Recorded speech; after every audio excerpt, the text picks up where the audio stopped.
ಅರ್ಜುನ್ ಎಂಬ ಹುಡುಗನ ಕಥೆ. ನಿಮ್ಮ ಹಿನ್ನೆಲೆ ನಿಮ್ಮ ಭವಿಷ್ಯವನ್ನು ನಿರ್ಧರಿಸುವುದಿಲ್ಲ ಎಂಬುದನ್ನು ಅವನ ಪಯಣ ಸಾಬೀತುಪಡಿಸುತ್ತದೆ.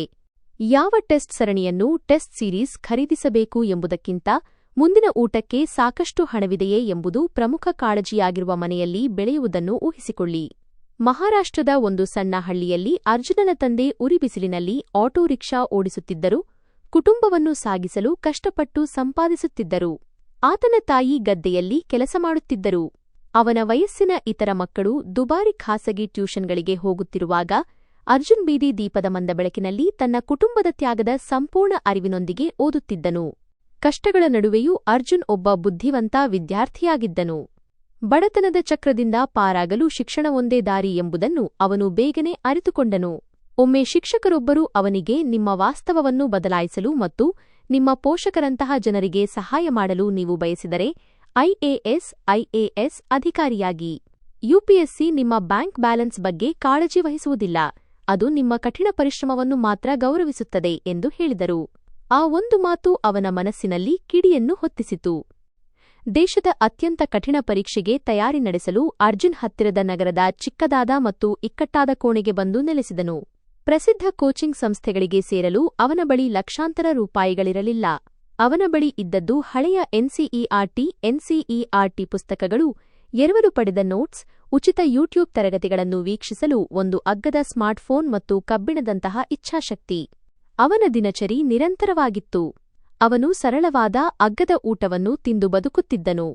ಅವನ ಸ್ನೇಹಿತರು ಪಠ್ಯಕ್ರಮದ ಸಿಲೆಬಸ್ ಬೃಹತ್ ಗಾತ್ರದ ಬಗ್ಗೆ ದೂರುತ್ತಿದ್ದರೆ ಅರ್ಜುನ್ ಅದನ್ನು ವಿಭಿನ್ನವಾಗಿ ನೋಡಿದನು. ಅವನಿಗೆ ಆ ಪಠ್ಯಕ್ರಮವು ಉತ್ತಮ ಜೀವನದ ನಕ್ಷೆಯಾಗಿತ್ತು. ಅವನು ಓದಿದ ಪ್ರತಿಯೊಂದು ಪುಟವೂ ಆಟೋ ರಿಕ್ಷಾದಲ್ಲಿ ತನ್ನ ತಂದೆ ಪಡುತ್ತಿದ್ದ ದಣಿವನ್ನು ದೂರ ಮಾಡುವ ಹೆಜ್ಜೆಯಾಗಿತ್ತು. ಯುಪಿಎಸ್ಸಿ ಪ್ರಯಾಣವು ಒಂಟಿತನದಿಂದ ಕೂಡಿರುತ್ತದೆ ಮತ್ತು ಮಾನಸಿಕವಾಗಿ ಬಳಲಿಸುತ್ತದೆ. ತನ್ನ ಮೊದಲ ಪ್ರಯತ್ನದಲ್ಲಿ ದಿನಕ್ಕೆ 14 ಗಂಟೆಗಳ ಕಾಲ ಓದಿದರೂ ಅರ್ಜುನ್ ಪ್ರಿಲಿಮ್ಸ್ನಲ್ಲಿ ಅನುತ್ತೀರ್ಣನಾದನು. ಈ ಸೋಲು ಅವನನ್ನು ತೀವ್ರವಾಗಿ ಕುಗ್ಗಿಸಿತು. ಸಂಬಂಧಿಕರು ಅವನ ಗುರಿಯನ್ನು ಅಣಕಿಸಿದರು. ಕುಟುಂಬವನ್ನು ಪೋಷಿಸಲು ಮಗನಿಗೆ ತಕ್ಷಣವೇ ಕಡಿಮೆ ಸಂಬಳದ ಕೆಲಸಕ್ಕೆ ಸೇರಿಸುವಂತೆ ಅವನ ತಂದೆಗೆ ಹೇಳಿದರು. ಅವನಲ್ಲಿ ಆತ್ಮವಿಶ್ವಾಸ ಕುಂದತೊಡಗಿತು. ಅವನು ಅತಿ ದೊಡ್ಡ ಕನಸು ಕಾಣುತ್ತಿದ್ದಾನಾ? ಈ ಪರೀಕ್ಷೆ ಕೇವಲ ಸವಲತ್ತು ಉಳ್ಳವರಿಗೆ ಮಾತ್ರ ಸೀಮಿತವೇ? ಒಂದು ರಾತ್ರಿ ಸಂಪೂರ್ಣವಾಗಿ ಸೋತುಹೋದ ಭಾವನೆಯಿಂದ ಅವನು ತನ್ನ ತಂದೆಗೆ ಕರೆ ಮಾಡಿದನು. ಇಡೀ ದಿನ ಆಟೋ ಓಡಿಸಿ ಸುಸ್ತಾಗಿದ್ದ ಅವನ ತಂದೆ ಕೇವಲ ಇಷ್ಟು ಹೇಳಿದರು: ನೀನು ಕಷ್ಟಪಡಬಾರದು ಎಂಬ ಕಾರಣಕ್ಕೆ ನಾನು ನನ್ನ ಜೀವನಪೂರ್ತಿ ಈ ರಿಕ್ಷಾವನ್ನು ಓಡಿಸಿದ್ದೇನೆ.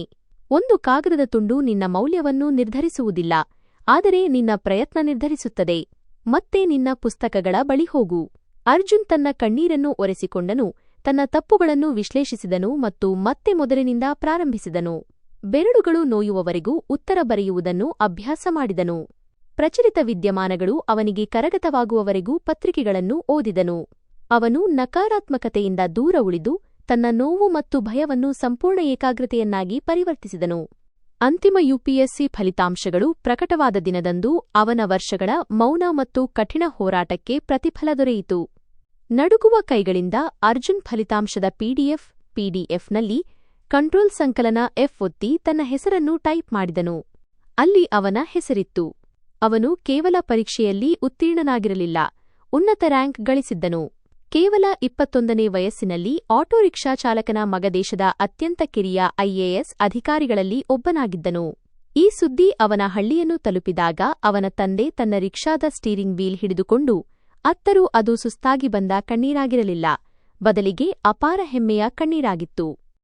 ಯುಪಿಎಸ್ಸಿ ಪರೀಕ್ಷೆಯು ನಿಮ್ಮ ಜ್ಞಾನಕ್ಕಿಂತ ಹೆಚ್ಚಿನದನ್ನು ಪರೀಕ್ಷಿಸುತ್ತದೆ. ಇದು ನಿಮ್ಮ ಸಹನೆ, ನಿಮ್ಮ ತಾಳ್ಮೆ ಮತ್ತು ಯಶಸ್ವಿಯಾಗಬೇಕೆಂಬ ನಿಮ್ಮ ಹಸಿವನ್ನು ಪರೀಕ್ಷಿಸುತ್ತದೆ ಎಂಬುದನ್ನು ಈ ಕಥೆ ನೆನಪಿಸುತ್ತದೆ.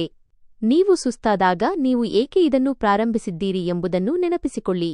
ನಿಮ್ಮ ಬಳಿ ಸಂಪನ್ಮೂಲಗಳ ಕೊರತೆಯಿದೆ ಎಂದು ಅನಿಸಿದಾಗ ದೃಢ ಸಂಕಲ್ಪವೇ ಎಲ್ಲಕ್ಕಿಂತ ದೊಡ್ಡ ಸಂಪನ್ಮೂಲ ಎಂಬುದನ್ನು ನೆನಪಿಡಿ. ನೀವು ಅಣಕು ಪರೀಕ್ಷೆಯಲ್ಲಿ ಅಥವಾ ಪ್ರಯತ್ನದಲ್ಲಿ ವಿಫಲರಾದಾಗ ವೈಫಲ್ಯವು ಯಶಸ್ಸಿನ ವಿರುದ್ಧಾರ್ಥಕವಲ್ಲ, ಅದು ಯಶಸ್ಸಿನ ಒಂದು ಭಾಗ ಎಂಬುದನ್ನು ನೆನಪಿಸಿಕೊಳ್ಳಿ. ನಿಮ್ಮ ಪ್ರಸ್ತುತ ಪರಿಸ್ಥಿತಿಯೇ ನಿಮ್ಮ ಅಂತಿಮ ಗಮ್ಯಸ್ಥಾನವಲ್ಲ.